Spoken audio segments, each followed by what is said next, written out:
अभिवाचनाच्या कार्यक्रमात सादर करत आहोत पद्मविभूषण शिवशाहीर बाबासाहेब पुरंदरे लिखित राजा शिवछत्रपती या पुस्तकाचं अभिवाचन.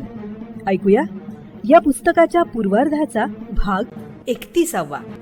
अभिवाचक जयंत ठोंबरे.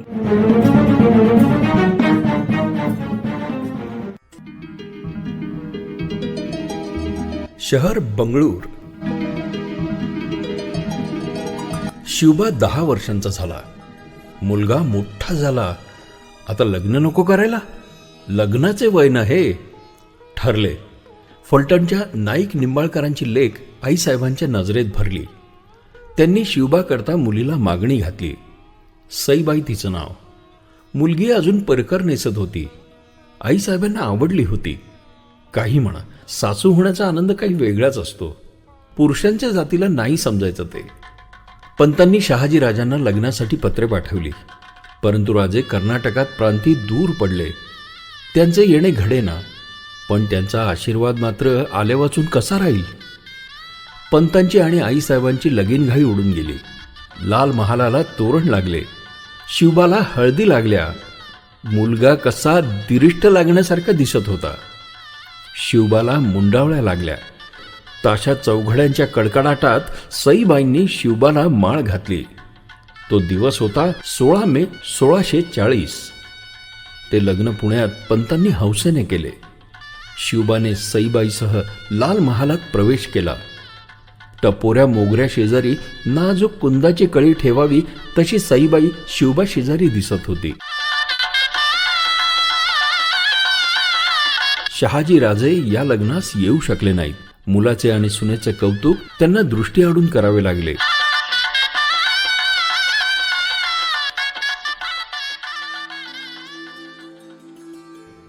राजे बंगळुरास होते. राजे आदिलशाह याने शहाजी राजांची दक्षिणेवर रणदुल्ला खानाबरोबर रवानगी केली. खानाच्या हाताखाली काम करण्याची राजांवर पाळी आली. पण रणदुल्ला खान फार मोठ्या मनाचा आणि दिलदार होता. त्याचे पूर्वीपासूनच राजांवर प्रेम होते. त्याच्या हाताखाली अंकुश खान, मसाऊद खान, याकूद खान, हुसेन अंबर खान वगैरे बरेच सरदार होते. तसेच गाडे, घोरपडे, पवार, इंगळे वगैरे मराठी सरदारही होते. पण रणदुल्ला खान शहाजी राजांना विशेषच मानाने आणि प्रेमाने वागवी. तो राजाची योग्यता जाणून होता. कर्नाटकातील पेनुकोंडा, बसवापट्टणम, होस्पेट, बेदनूर, श्रीरंगपट्टणम, कावेरीपट्टणम वगैरे राजांच्या विरुद्ध ही मोहीम होती. राजांच्या दक्षिणेतील स्वाऱ्या सुरू झाल्या.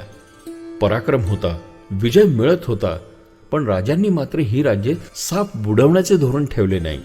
शक्यतोवर ती टिकवण्याकडेच त्यांचा कल होता. खंडण्या, तह, करार, मांडलिका घडवून आणून ती ही राज्य राखण्याची धडपड करू लागले. त्यासाठी या सर्व राज्यांच्या राजे लोकांना शहाजी राजांबद्दल आपुलकी आणि आदरच वाटू लागला. ते राजांना फार मान देऊ लागले. रणदुल्ला खान तर राजावर खुश होताच. त्याने बंगळूर शहर शहाजी राजांना प्रेमपूर्वक भेट म्हणून दिलं. शहाजी राजे बंगळुरास राहू लागले. सौंदर्य, संरक्षण आणि आरोग्य या तिन्ही दृष्टीने शहर अप्रतिम होतं. राजांना ते फार आवडलं. राजांनी आपला वाडा राजवाडासारखा सजवला.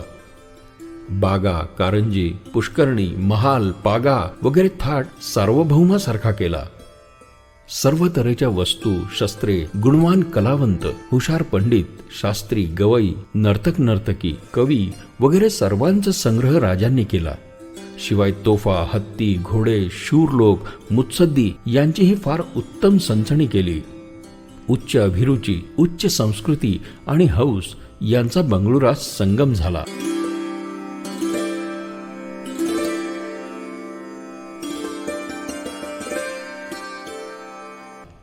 नारोपंत, बाळकृष्णपंत, रघुनाथपंत, जनार्दनपंत वगैरे मुत्सद्दी कारभारी राजांचा कारभार पाहात. राजे सकाळी उठत तेव्हा त्यांच्या स्नानगृहाजवळ शाहीर आणि गायक भूपाळ्या भक्तिगीते मधुर सुरात गात. विश्वनाथ भट ढोकेकर हे उच्च स्वरामध्ये प्रातस्मरण म्हणत. हे प्रातस्मरण संस्कृत भाषेतील असे. इतर कित्येक ब्राह्मण पुण्याह वाचन करीत. म्हणजे राजांना तो दिवस सुखाचा जावो अशी मंत्रयुक्त ईश प्रार्थना करीत. वेदपठणही चालू असे. राजे उठून अंगणात येत आकाशदर्शन आणि दिशादर्शन घेत. याच वेळी गुरव शिंगे वाजवीत आणि जंगम शंख फुंकीत असत. मग राजांना काही शुभशकून मुद्दाम घडवले जात. तदनंतर राजे वाड्याच्या दिल्ली दरवाजासमोर सैन्याची पाहणी करीत. इतक्यात एखादा दरवेशी सिंहाचा बच्चा घेऊन नाचत बागडत येई. राजांचे तो मनोरंजन करी. मग राजे दरवाजावरील तोरणाकडे पाहत पाहत वाड्याचे मागील परसातील अश्वत्थ, औदुंबर आणि इतर शुभ वृक्षांखालून, पारिजातकादी पुष्पवृक्षांखालून जात. नंतर शंखातील पाणी डोळ्यास लावून उंच फडकत असलेल्या जरी पटक्याचे ते दर्शन घेत. तदनंतर राजवैद्य पुढे येऊन राजांची नाडी तपासीत. लगेच एक ब्राह्मण हातात चांदीची आणि एक सोन्याची परात घेऊन येई. चांदीच्या परातीत तेल असे, सोन्याच्या परातीत पातळ तूप असे. राजे आपले मुख त्या तेला तुपात पाहात. नंतर राजे स्नान करीत. नंतर शंकराची यथासांग पूजा करीत. स्नानानंतर राजे सदरेवर येत. तिथे पदरचे शूर मराठे, सरदार, कवी, शास्त्री, मुत्सद्दी त्यांची वाट पाहत असत. ते राजांना आदरानं वंदन आणि मुजरे करीत. बैठकीत राजकीय कामे चालत. नंतर भोजन, वामकुक्षी, प्रजेची न्याय मनसुबी, मनोरंजन वगैरे व्यवहार करीत. रात्री खलबतखान्यात गुप्त मसलती चालत. असा एखाद्या स्वतंत्र वैभवशाली राजासारखा शहाजी राजांचा दिनक्रम असे. त्यांच्या पदरी पोवाडे गाणारे शाहीर, नर्तक, गायक बरेच होते. राजांचा कोयाजी नावाचा दासीपुत्र नर्तन गायनादी कलांचा उत्तम ज्ञाता होता. अनेक भाषाकोविद पंडित आणि कवी त्यांच्यापाशी होते. अनंतशेष पंडित, रघुनाथ व्यास, रघुनंदन, अली खान, विश्वंभर भाट वगैरे कवी यात प्रमुख होते. 4 वर्षे झाली होती. शिवबा आणि आईसाहेब पुण्यात होते. राजांचे राहणे जरी बंगळुरात होते तरी त्यांचे लक्ष सदैव पुण्याकडे असे. वारंवार पत्रे, वस्त्रे व आवडीच्या वस्तू ते आपल्या लाडक्या शिवबाकरता पुण्यास रवाना करीत. पंत दादाजी कोंडदेवही पुण्याहून वारंवार सर्व समाचार राजांना लिहून कळवीत. पुणे जहागिरीची प्रगती ऐकून राजांना धन्यता वाटे. त्यांना आता फार इच्छा झाली की आपल्या थोरल्या राणीसाहेबास आणि शिवबास भेटावे. त्यांनी पत्र पाठवून पंतांना कळवलं. चिरंजीव सकल सौभाग्यवती राणीसाहेब आणि चिरंजीव शिवबा यास घेऊन कर्नाटक प्रांती बंगळूर शहरास जातीने येणे. बंगळूरचा चांदणी स्वार पुण्याच्या लाल महालात आला. बंगळूरची थैली आली. पंतांनी थैली वाचली. त्यांनी घाईघाई आईसाहेबास वाचून दाखवली. आनंद झाला. शिवबा आनंदला. वडिलांचे दर्शन होणार. ताबडतोब कर्नाटकात जावयाच्या तयारीस सुरुवात झाली. मेणे, घोडे, उंट, खजिना, स्वार, नोकर, तंबू वगैरे प्रवासात जरूर ते सर्व साहित्य सिद्ध होऊ लागले. पंतांनी आजपर्यंत जहागिरीचे हिशोब आणि शिल्लक ठेवलेला खजिना बरोबर नेण्यासाठी काढला. मुहूर्त ठरला आणि भोयांनी मेणा उचलला. बंगळूरच्या मार्गात स्वारी लागली. शिवबास आता नवीनच मुलूक, नवीनच माणसे, नवीनच चालीरीती, एकूण नवीनच जग दिसणार होतं. हेही एक अत्यंत महत्वाचं शिक्षण घडणार होतं. 10 गावे हिंडल्याशिवाय नजर मोठी होत नाही. स्वारी मजल दरमजल मुक्काम करीत निघाली. सौभाग्यवती जिजाऊ साहेब आणि चिरंजीव धाकटे राजे येत असल्याची थैली आधीच पुढे गेली होती. राजे उत्सुकतेने वाट पाहत होते. शिवबाचे सख्खे थोरले बंधू संभाजीराजे हेही तेथेच होते. ते प्रथमपासून वडिलांपाशीच असत. तसेच सावत्र बंधू आणि इतर सर्वांची भेट आता एकत्र होणार होती. पंत लवाजाम्यानिशी शिवबासह बंगळूरच्या वेशीतून प्रवेशले.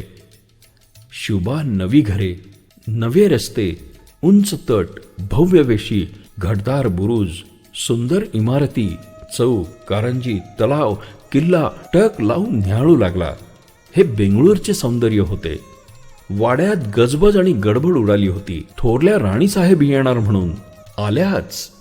वाड्यात मेणे, परिवार शिवबासह पंत प्रवेशले आणि भेटीची, दंडवतांची, आशीर्वादांची, आलिंगनाची, आनंदोत्सवाची एकच दाटी उडाली. पिता पुत्रांची भेट झाली. केवढा तो आनंद! दरुणी महालातही आनंद उसळला. शहाजीराजांच्या धाकट्या राणीसाहेब तुकाबाई साहेब आणि तुकाबाई साहेबांच्या पोटी जन्मास आलेले पुत्र एकोजी राजे यांच्या भेटी जिजाऊ साहेबांची आणि शिवबाशी झाल्या. सख्खे थोरले बंधू संभाजीराजेही भेटले. न जेवता पोटे भरली. शहाजीराजांच्या संसारात दिवाळी उजाडली. राजांच्या संसारातले अत्युच्च कौटुंबिक आनंदाचे हेच दिवस. सर्व मंडळी राजांच्या भोवती गोळा झाली होती. असा कौटुंबिक आनंद पुन्हा कधीही उगवला नाही. राजांना अप्रूप कौतुक वाटले. शिवबाला त्यांनी हृदयी धरले. शिवबा म्हणजे राजांच्या हृदयी विराजणारा जणू संबंधकच वाटला होता. एक एक दिवस एकत्र सहवासाच्या आनंदात जाऊ लागला. शिवबांच्या लग्नात राजे स्वतः हजर नव्हते, म्हणून त्यांनी शिवबाचे आणखीन एक लग्न करावयाचे ठरवले. मोहित्यांची मुलगी सोयराबाई हिच्याशी मोठ्या थाटामाटात शिवबांचा विवाह झाला. मोठ्या हौसेने राजांनी शिवबाचे हे आणखीन एक लग्न केले. वडील असावे तर ते असे. पंतांनी पुणे जहागिरीचा हिशेब आणि सर्व हकीकतनामा राजांच्या पुढे बयाजवार मांडला. राजे निहायत खुश झाले. अगदी निहायत खुश झाले. इतक्या सुधारणा, इतकी वाढ, इतके उत्पन्न, इतकी आबादी पाहून राजांना परमानंद झाला. त्यांनी पंतांचा मनसोक्त गौरव केला. धन्य धन्य म्हटले. आपल्या श्रमाचे, घामाचे हे चीज पाहून पंतांनाही धन्य धन्य वाटले. धनी असा असावा.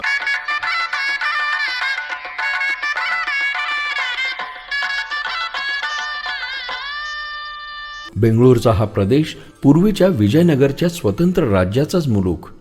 कर्नाटकचे हे वैभवशाली स्वराज्य बरोबर 75 वर्षांपूर्वी विजापूरच्या, अहमदनगरच्या, गोवळकोंड्याच्या आणि बिदरच्या बादशहांनी एक होऊन मातीला मिळवले होते. या वैभवशाली स्वराज्याचा हा प्रदेश ही वैभव संपन्न विजयनगरी आणि ती अनेगोंदी नगरी जवळच होती. पार बेचिराख होऊन गेलं होतं ते स्वराज्य.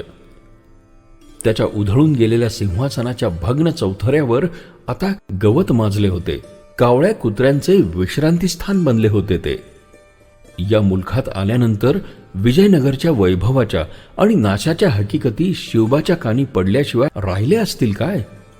कदाचित तो देवदर्शन प्रेमी बाळ विजयनगरच्या विरूपाक्ष शंकराचे दर्शन घ्यावयास आईसह गेला असेल. ते उद्ध्वस्त छिन्न विच्छिन्न अवशेष पाहून त्याला काय वाटलं असेल? कोणते कड त्याच्या हृदयात उठले असतील? या इंद्रनगरीचा नाश करून टाकणाऱ्या बादशहांबद्दल त्याच्या मनामध्ये कोणते विचार आले असतील? शिवबाने विजयनगरचा नाश प्रत्यक्ष पाहिला असेल वा नसेलही, पण विजयनगरच्या स्मृतींनी त्याचे हृदय गदगदून हलवले असेल खास, कारण तो त्या मुलखात गेला होता. बंगळुरात विजयनगरच्या एका मांडलिक नगरीत त्याच्या जागृत मनात त्या क्षोभक इतिहासाच्या ठिणग्या नक्कीच तडतडून गेल्या असल्या पाहिजेत. बरेच दिवस मंडळींना राहून घेऊन राजांनी शिवबाला विजापुरास न्यायचे ठरवले. सुलतान मोहम्मद आदिल शहाच्या विजापुरास. विजापूर दाखवण्यासाठी.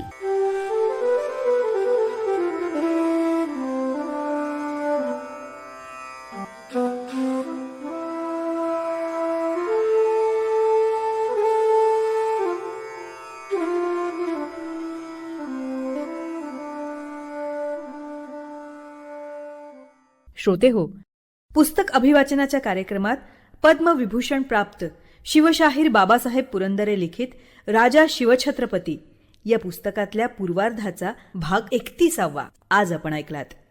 रसिक हो, आपल्याला हे पुस्तक अभिवाचन आवडतंय, भावतंय, ऐकावंसं वाटतंय हे आपण दिलेल्या कमेंट्सवरनं लक्षात येतच आहे. पण आपण आपल्या याविषयीच्या कमेंट्स, प्रतिक्रिया आम्हाला रेकॉर्ड करूनही पाठवू शकता. या पुस्तक अभिवाचनासाठी येणाऱ्या प्रतिक्रियांवर आधारित प्रतिसाद या विशेष कार्यक्रमात त्याचा नक्कीच समावेश केला जाईल. मग आता त्यासाठी आमचा व्हॉट्सअप क्रमांक आहे 94-222-55909. क्रमांक पुन्हा एकदा ऐका, 9422255909. तसंच तुम्ही ईमेलही करू शकता. त्यासाठी आमचा मेल आयडी आहे image27@gmail.com. IMAGEAD27@gmail.com. तेव्हा आपल्या प्रतिक्रिया रेकॉर्ड करून आम्हाला नक्की पाठवा. आम्ही त्याची आतुरतेने वाट बघतो आहोत. आणि आता जाता जाता रेडिओ जयंतचे दर्जेदार कार्यक्रम ऐकण्यासाठी, त्याचं वेळोवेळी नोटिफिकेशन मिळवण्यासाठी रेडिओ जयंत लाईक करा, शेअर करा. आणि हो, रेडिओ जयंतच्या या यूट्यूब चॅनलचं सबस्क्रिप्शन फ्री आहे, तेव्हा लगेचच रेडिओ जयंतला सबस्क्राईब करा.